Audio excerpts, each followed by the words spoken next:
تو میرا خیال ہے کہ ان پہ کافی دباؤ تھا، ان پہ کچھ کیسز بھی بنانے کا دباؤ تھا.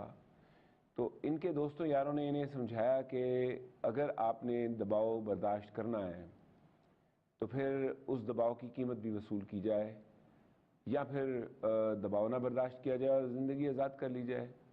آج کل عام لوگوں کا خیال ہے کہ نون لیگ جو ہے وہ فارغ ہو گئی ہے اور اسٹیبلشمنٹ تہیا کیے ہوئے ہے کہ ان کو نہیں آنے دینا. ٹھیک ہے، تو کس کا دباؤ ہو سکتا ہے محبوب صاحب زعیم قادری پہ؟ وہ بڑے بھائی کا دباؤ تو آپ کو پتہ نا ہے نا. تو زعیم قادری صاحب نے پھر فیصلہ یہ کیا کہ کوئی باعزت طریقے سے نکلنا چاہیے. یہ میرا انالیسز ہے. ٹھیک ہے، آپ کا جو انالیسز ہے کہ انہوں نے سیف ایگزٹ کیا ہے اور اپنی ایک فیس سیونگ بھی کی ہے.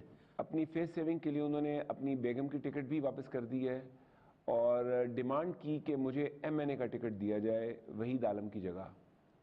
اور وحید عالم وہ ہیں جنہیں پہلے بھی ٹکٹ ملا تھا، 2013 میں بھی وہ جیتے تھے اور کرنٹ سٹنگ ایم این اے تھے. تو اس کا ٹکٹ انہیں دینا جو ہے تھوڑا مشکل کام تھا. دوسرا، کافی جذباتی آدمی ہیں، کافی جذباتی انداز سے بولتے ہیں اور وہ جذباتی انداز سے بولنا ہی ان کی پہچان ہے، اسی لیے پہچانے جاتے ہیں.